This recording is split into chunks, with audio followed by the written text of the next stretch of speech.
Hello, hello. Happy Monday. Hope all is well. This is the third video in the Road to Grandmaster series. And in this video, I'm going to go over my round 3 game from the Bay Area International in January, early January. If you've been following the series thus far, I got off to a rocky start with 2 draws against lower rated opposition. And, in an open tournament, you're always going to be paired up against someone that has the same amount of points as you. So given my not so great start, I was paired with someone that also had 1 out of 2, right? Because I had 2 draws, so I had 1 out of 2 games. And again, the idea is that you win when you're playing down or someone lower rated than you, and then you go and then you start to play the higher players. So as long as you sort of remain down, you're kind of in the doghouse. So I was trying to get out of the doghouse. In this game, I was white against Aaron Jacobson, a pretty good player, a master player, level player from New York. Uh, he is the older brother of Brandon Jacobson, who's actually extremely talented, young IM. I think he's like 14 or 15 years old. And even though he's not as good as his brother, he's a very decent player in his own right and a very talented academic as well. If I'm not mistaken, he's finishing up his senior year of college at Columbia, and he was applying to grad school during the tournament, which is pretty impressive in itself. So definitely has a bright future beyond chess, which is great.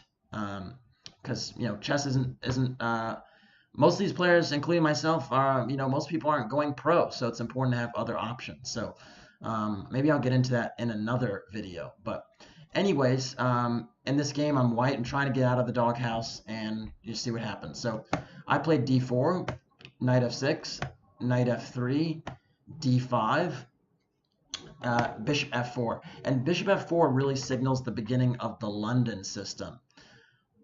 The London system is an opening that was, for many years, considered to be fairly innocuous, fairly harmless, but it sort of became a weapon of many players, and it's pretty much in the repertoire of most players since, I'd say, like the late 2000s, early 2010s.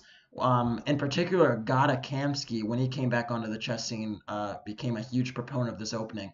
The advantage of it for white is that there wasn't so much theory in it at the time, and there still isn't as much, but of course everything has been over-examined and is under a microscope these days. So even the theoryless moves have a lot of theory behind them, but the idea is that they're less forcing lines, maybe that's the better way to put it, and as a consequence, there are many different setups.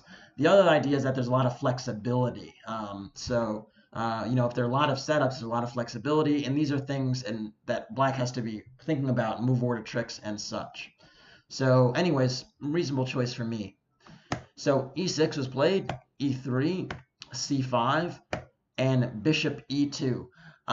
Bishop e2 is an interesting move. I've actually looked at these systems a lot, and really the main moves in this system are c3 or knight bd2. I actually had a game against Michael Brown where I actually played the line like knight bd2, and then I think it was I played some system like this where there was like an early queen b6 and d takes c5 type of thing. I think the specific move order was c5 here, e3, knight c6, knight bd2, queen b6, d takes c5, queen takes b2, rook b1, queen c3, bishop b5, and I actually won a very nice and complicated game. But just to show you that there's theory everywhere, it was a very complicated game and total mess. And by the way, Michael Brown is a recent Grandmaster. Very talented player in his own right. So I think I beat him when he was an IM like a year and a half ago in this system. In any case, I had a different idea in the setup, and so that's why I went bishop e2, because I wanted to do something a little different. So queen b6 was played. That normally is one of the key ideas. Again, if the dark bishop has left the pawn chain, it can be key for the b2 pawn to be targeted. So because it's like the weak point in white's position, so it makes sense. In this position, I played knight c3, which has quite a bit of venom. The idea is that if you play queen takes b2, which was not played, I have this move knight b5, and all of a sudden, not only am I threatening a fork on c7, that has to be worried about, so you probably have to go knight a6. But also this queen is like is a very wayward piece and can be trapped in a lot of lines. For starters, white has a repetition whenever they want it because there's like rook b1, queen takes, rook a1 in this type of system. Not that I was looking for a repetition, but there's also just ideas with the queen getting trapped. So very, very complicated system. So because of the knight b5 ideas, black played a6. And it stops knight b5. It kind of reinforces the idea of queen takes b2. And so I decided to play a3. And a3 is a trick you should remember in these types of systems where there's a poison pawn on b2. Because the idea is that if queen takes b2 is played, there's actually knight a4 and the queen is trapped. The idea is that this really harmless looking a3 move actually deprived the escape square for the queen. Took away the a3 square, so now all the squares are actually covered. So definitely it's something you see in the poison pawn Sicilian Najdorf as well. So just a little trick to be aware of is a3. And so I'm indirectly defending b2. So knight bd7 was played. I castled. Again, b2 is not a threat. And bishop d6 was played. And I was happy to see this because, frankly, if black is black is developing the queen to b6 and isn't taking on b2, it might not be the best square for it because you're getting in the way of the light squared bishop on c8 from developing.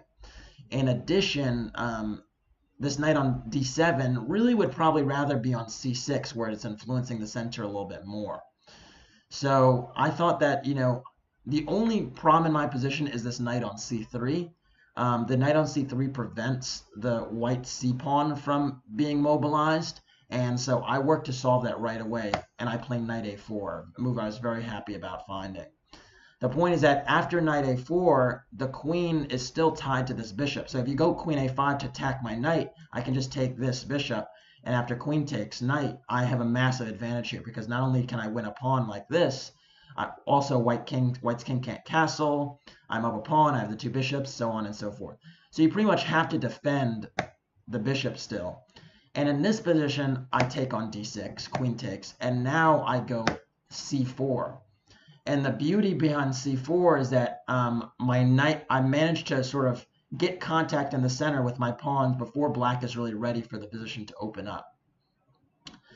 So a few, pieces of pawn tension here to sort out. So if d takes c4, that would actually be a mistake because of the move d takes c5. And the point is that the knight cannot recapture on c5 because the queen's actually hanging. So the queen have to move somewhere. Let's say the queen trade, and after rook takes d1, white would have a pretty significant advantage here because not only am I a pawn up, I'm also threatening the c4 pawn, and I'm just leading in development considerably. And now this knight on a4, which might have been perceived to be a liability, is actually an asset because it's reinforcing the c5 pawn and also stopping black from pushing, freeing the queen side with the b pawn, maybe getting the bishop out and so on. So those elements make this a great position for white. So d takes c4 is not a move. So c takes d4 was actually played. And here, the point here is that actually I play queen takes d4. And this was the idea behind the setup, is that the d pawn is actually pinning the queen on d6. So black would love to play d takes c4, but it's just not possible. You can imagine if d takes c4 and the queen wasn't hanging, let's say, queen takes c4, there'd be an annoying fork here, which would just really jam me up. But because the queen is in the way, you can't really get out of this pin. And that means that my knight on a4 is secure. It also means that I maintain this pressure on the center, and white has a pretty significant advantage. Note that this would all be impossible if this knight on d7 was on c6, where it'd be influencing more control over the center. So all those factors I talked about before just led to a really comfortable advantage for white. So far, so good. So queen takes d4, black castled, and I played c5, which was a little bit premature. I was a little bit wary of this move e5, actually harassing my queen, but it would have been a lot smarter to play rook fd1. the point is that if a move like e5 is played, I can just transfer my queen over to h4, and there's still this pervasive pin on this the queen. So this would actually still be a great position for me. And during the game, I don't know why, I was worried about the knight being harassed, and then if the knight was harassed, I thought the c pawn could be taken. So I was worried about a move like queen c6, but it kind of escaped my attention that c takes d5, the queen is still protecting the knight all the way from h4. So that detail is really important. And after like move like knight takes d5, I have rook ac1, and all my pieces are like gangbusters in this position, just playing amazingly well. Not to mention the fact that in this position I might even have rook takes d5 with the idea. Oh no, I don't. I thought there might be this fork, but the knight on d7 is here. But anyways, just rook ac1, great position here. The queen still is tied to this knight. My rooks are flaring on the files.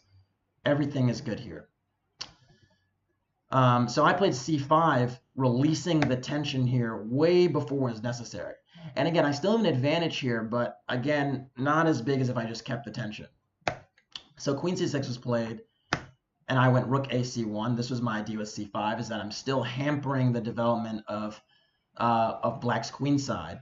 But here black has e5, and that's a bit of counterplay that is a little bit annoying, because now I can't actually take this pawn because my knight on a4 is hanging. So Aaron took his chance, and it was a good chance indeed.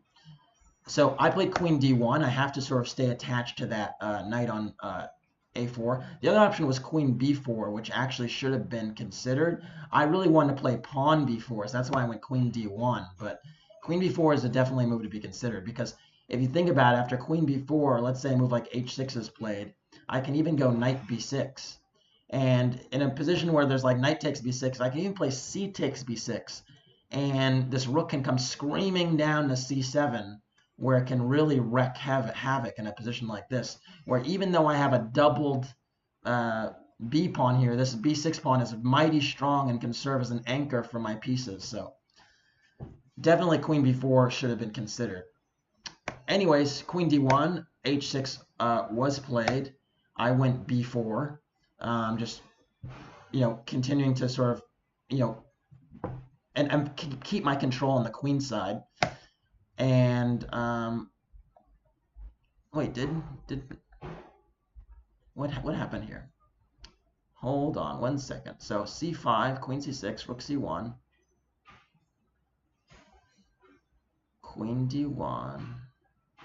Oh, excuse me. Okay, so I actually went knight takes e5 here and knight b6. Ooh, wow! I actually forgot the moves in this game, and they're actually worse than I even thought. So, all right, let me back up for a second. So I was preaching about queen d1 and b4, or queen b4 and b4, and those moves are things I should have done but did not. Instead, after e5, I actually played knight takes e5, and oh, the nightmares are coming back to me, because I must say, a lot of times when I don't play very well, I try to like block it out because I need to move on to the next game. And now I'm just remembering just how bad I played here. So I played knight takes e5, which was a little tactical trick. The idea was that after knight takes e5, I have knight b6, and there's actually double attack on the rook on a8 and the knight on e5. Unfortunately, there's this move bishop g4, which I had seen in advance. I actually had seen this move, challenging my bishop on e2, and actually indirectly protecting the knight, because basically what is happening here is because the bishop on e2 is attacked, the knight is kind of protected on e5, and if I take the rook on a8, black will actually recapture with their own rook and have two pieces for the rook. So I thought here the two pieces would be better than the rook, and as a consequence, I actually played f3. But this is a really ugly move to make. And the reason for it is after bishop takes f3, g takes f3, which I played, all of a sudden I've totally spoiled my kingside structure. And even though my queen side is pretty good, even though my queen side is pretty good, this king side is too weak to really do anything with. So really not a good decision making here. And as a consequence, I mean, there were just other options. I mean, I could have considered bishop takes f3, or I mean, there were just other options. I could have played rook takes f3.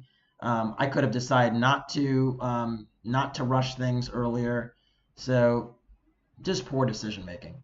So after bishop takes f3, g takes f3, rook a e8, you can look at this position and say, okay, black's doing well on the queen side, but on the king side, black is starting to mobilize, and that's a problem. So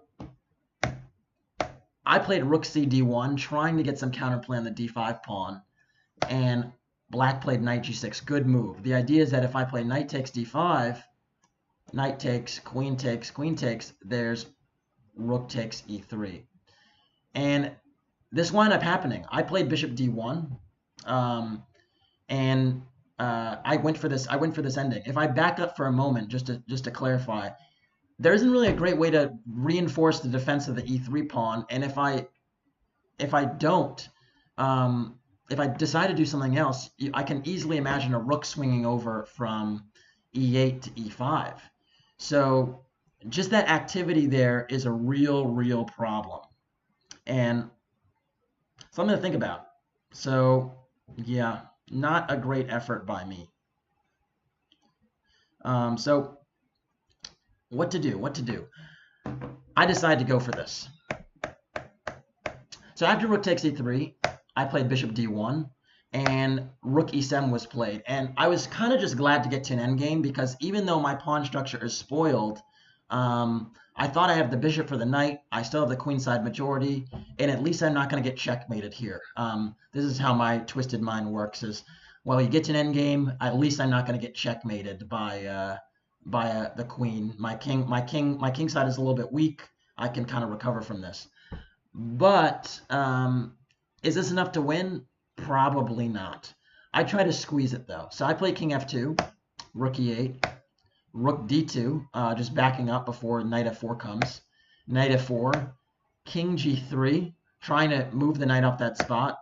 Knight h5, king g4, knight f6, king h3, rook e3, and king g2. Very strange maneuvering. I think what I was trying to do with this triangulation is, if I go king g4, knight f6, and just go back, then there's just this repetition. So the idea was I'm avoiding the repetition by going to h3, because I really did not want to draw this game. So rook e3, king g2, king f8, king f2, trying to force the rook off this spot, because I really want to go b4, but I can't go b4 yet because my a3 pawn is hanging. So rook e5 backed up, and now bishop a4, very important move, just getting the rook off of the e file, because on the e file was bothering me. And if it stays on the e file, if it goes like rook e7, I have rook d8, and that is a problem, folks, because now there's pins and things to worry about and so on. So instead, rook c8 was played, and now I went b4. And what happens after this? I mean, this is a really good transformation for me, because now I have this queenside pawn majority. All my pieces are kind of working except the rook on f1, and black's rooks aren't doubled, so not a bad spot to be in. So rook h5, king g3. The problem is that my king side is still weak. Rook e5, king f4, rook e7, rook d1. Still trying to improve, just improving my pieces, maximizing all my pieces, getting in the right squares, and trying to make something happen. Rook c7 and king f5. This was a move I thought that was kind of clever, because I was kind of just trying to sort of needle black just a little bit, because really with this pawn weaknesses, I'm not going to be able to make a lot of leeway unless black sort of makes a kind of positional mistake. So really, if black makes a move like h5 or pushes the g-pawn, my king might have a highway into the position. Very difficult to make inroads without black doing something stupid. So that's why I went king f5, just to sort of needle. a5 was played. Interesting move, trying to undermine my structure. Obviously, I'm not going to take it, because rook takes c5 comes with check, and this would be very undesirable. So I went rook d8 check now. I thought it was the best time to trade the rooks. I'd sort of done the best I could with my pieces. Note that the only other plan you could entertain is a plan with like h4, h5, h6. But the problem is whenever I get to h6, whenever I get to h5, black can just take it or even go h6. So let's just say, for instance, that there's a shuffling that happens, just hypothetically, h6, and now my pawn h5 is a permanent target, and I can't make any further inroads. So that's the problem with the shattered structure. If the pawns were together, I could maybe play a move like g5 and undermine the knight. But unfortunately, I'm missing a g pawn. I can't harass this knight. So that's why I went rook d8. So rook take, rook d8, rook c8, rook takes, and rook d6. And this phase of the game actually went very poorly for me, and you're going to see in a few moves how I really just everything just falls apart. Rook d6 was not a smart move. I could have considered a move like king e5, further improving the position of my king, and really walking my king over to the queenside majority. That was an option. I could have maybe played bishop b5, just because now the rook on a might swing to a8 and threaten me from this side. So if I went here, that could have been an interesting try. But what I did was not good. So rook d6, takes, and rook a8. And I kind of missed this. And it's a very annoying move to face because I'm trying to get counterplay on the b7 pawn, but my own pawns behind are kind of weak. And, I have to be very careful here. I wasn't very careful. We were close to move 40, and I made some very poor decisions here. First, I played bishop b5. Not a great move. If I went bishop b3, I renew the threat of rook b6, and I block the rook on a8 from harassing my pawns. Because on bishop b3, black can't go rook a2 to attack my h2 pawn, and after rook a3, I can actually just go rook d3, and everything is covered. Unfortunately, bishop b5 did not do that, because now rook a3 came, and I was freaking out because I still want to go rook b6, but my pawn at f3 is hanging, and I just lack, the coordination here. I went bishop e2, which was another mistake, which allowed rook a2. Why'd I go bishop e2? I don't know. I mean, king f4 was definitely a more decent try. I think I was wary of knight h5 check, which almost forces a repetition because king g4, knight f6, and if I want to defend the f pawn, well, I have to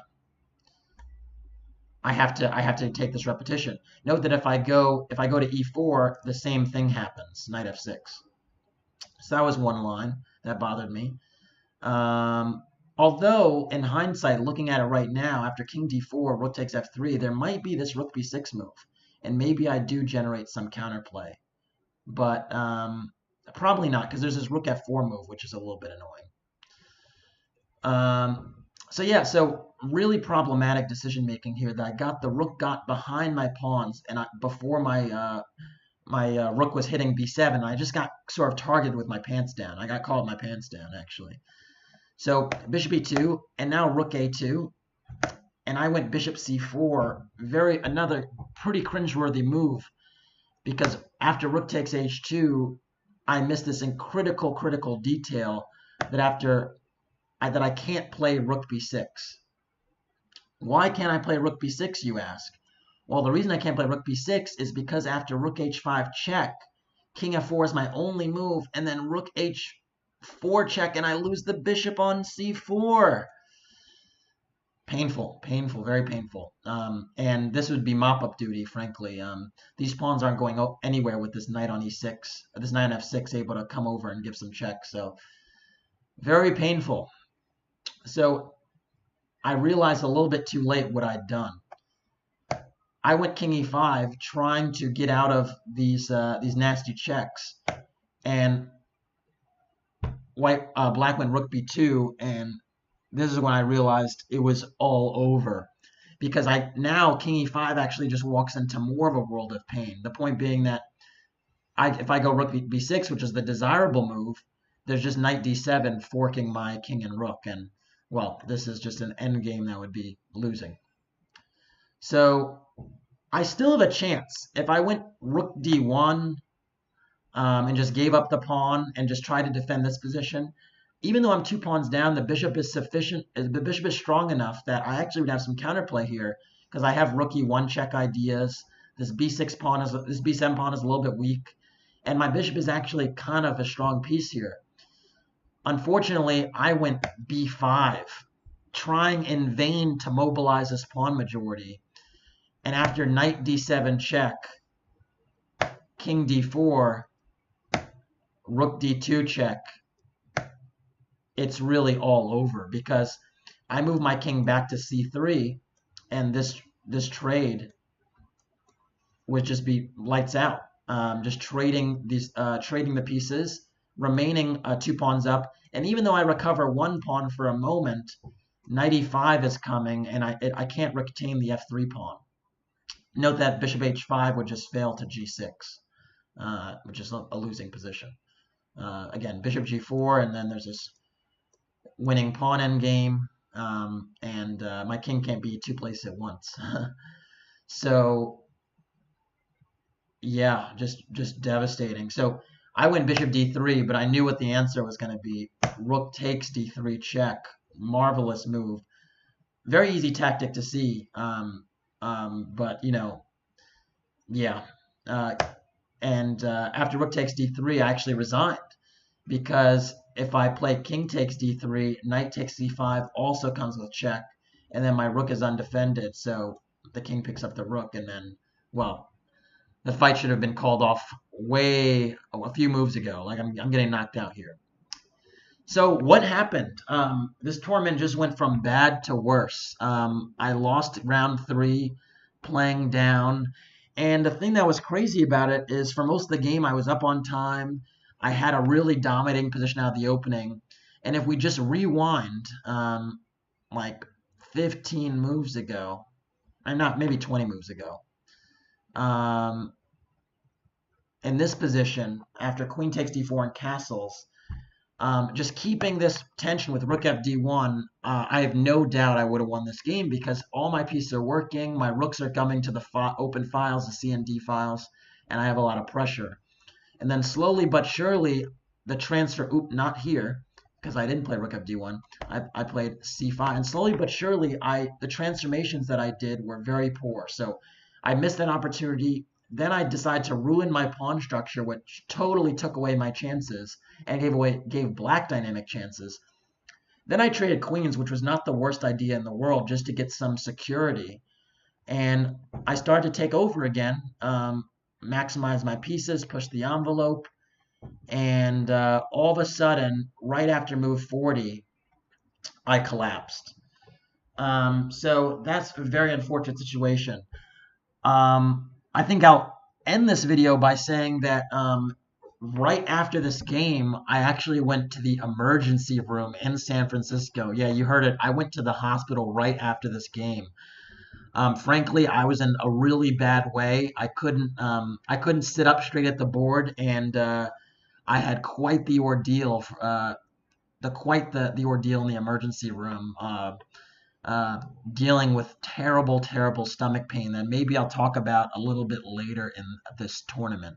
So that's that. I didn't drop out of the tournament. I had 1 out of 3, and I figured, my plane ticket was not coming any sooner, so I was going to be in San Francisco, and the decision was, to keep going or, to sort of call it quits and, cut your losses. And I decided to keep going. I've always been a fighter, and I just wanted to keep this going, and I did. And well, we'll see in future videos how it turned out.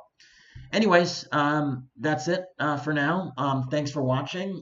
If you like what you saw, definitely please consider subscribing to the channel or supporting the Grandmaster journey because it is not over. And yeah, be much appreciated. And I'll see you all next time. Peace.